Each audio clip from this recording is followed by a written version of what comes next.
E aí, terminou a atividade, tá? A gente vai fazer agora, então, a correção já dessa proposta. Então, o que a gente pode ver aqui, né, que eu já tinha explicado antes para vocês. Em que temperatura diminui a velocidade? Então, a gente pode ver aqui, ó. Que temperatura diminui a velocidade? Tá? Menor que 5 graus e maior que 60 graus. Isso diminui a velocidade do crescimento. Em que faixa de temperatura é mais favorável à multiplicação de bactérias? Tá? É esse espaço aqui. Então, como é que a gente pode responder ali?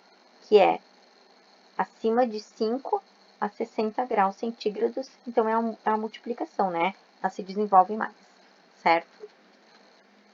A gente vai seguir, tá? Alimentos perecíveis e não perecíveis. A gente tem escutado falar muito com essa pandemia, né? Que as pessoas elas estão fazendo doações de alimentos, estão arrecadando alimentos, tá? Para doar para pessoas que não têm, né, o que comer em casa.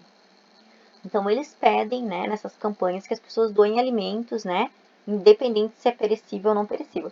Só que quando você faz a doação diretamente para uma pessoa, você consegue, né, fazer com que a pessoa armazene imediatamente esse alimento perecível. Então, quando essas campanhas são você doa para alguém que está organizando uma campanha, você tem que doar que tipo de alimentos?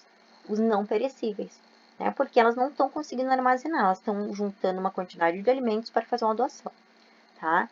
Então, a gente, né, quando a gente escuta falar, a gente tem que ser coerente nisso. Os não perecíveis é os que não precisam de um armazenamento adequado, né? Que não precisa estar na geladeira. Então, alimentos não perecíveis são aqueles que podem ser armazenados em temperatura ambiente, em torno de 25 graus, certo? E os alimentos perecíveis são os alimentos que precisam da refrigeração adequada, porque senão eles estragam, né? Que a gente tá vendo aqui, ó, iogurtes, né? A gente pode falar de carnes também. Então, esses tipos de alimentos são os que são perecíveis, que estragam se não estão refrigerados na temperatura adequada. Nessa atividade agora que a gente vai fazer, ela pede que vocês utilizem duas cores de lápis. Então, na letra A, está pedindo para que a gente utilize o lápis vermelho e a gente vai nomear os alimentos perecíveis.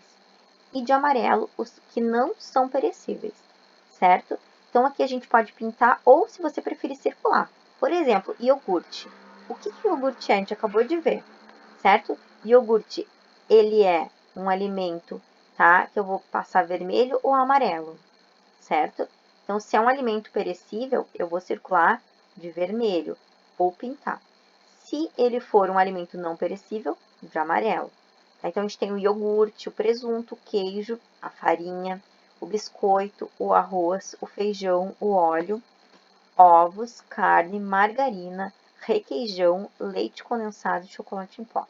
Lembrando que esses alimentos, como o arroz, o feijão, tá? A gente está falando de alimentos crus.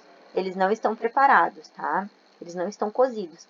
Então, lembrando que o alimento cru, ele tem, né, uma capacidade maior de durabilidade. Então, pensem que esses alimentos aqui, eles não estão, tá? Arroz, feijão, eles não estão prontos, não estão cozidos ainda. A número 2 pede para discutir com seus colegas. Então, eu vou levantar essa possibilidade para vocês. Vocês podem conversar com o familiar em casa, pai, mãe, vó, tá? Ou vocês mesmos refletirem sobre a pergunta. No supermercado é indicado que as carnes e os derivados do leite sejam colocados por último no carrinho de compras. Você sabe por que isso? Tá? Por que a gente não deve primeiro começar, né, nessa parte do mercado? Se vocês pensarem um pouquinho nos mercados que vocês entram, tá? Eu vou dar uma ideia para vocês, certo? A porta, ela não está direcionada para as partes dos congelados, ela está para outros produtos. Por que será isso? Por que será que ficam nos últimos corredores, tá? Esses produtos gelados, tá? Então pense qual o motivo deles fazerem isso, tá? Colocarem sempre mais distante, tá? Então você tem que percorrer todo o mercado para poder chegar na parte congelada. Qual seria o motivo disso? Certo? Na página 276 a gente tem um desafio, tá? Então assim, por que se deve evitar que a porta da geladeira fique aberta por muito tempo? Qual o motivo que você acha? Tá? A mãe sempre dá uma dica em casa, né? Não fique com a porta da geladeira aberta por muito tempo. Ela tem uma resposta para vocês. Mas por que vocês acham que não se deve? O que pode acontecer se a gente ficar muito tempo? Existem mais de uma possibilidade, tá? Existem algumas aí. Escreva no seu livro, tá? O que você acha a respeito disso aqui nesse espaço, ok?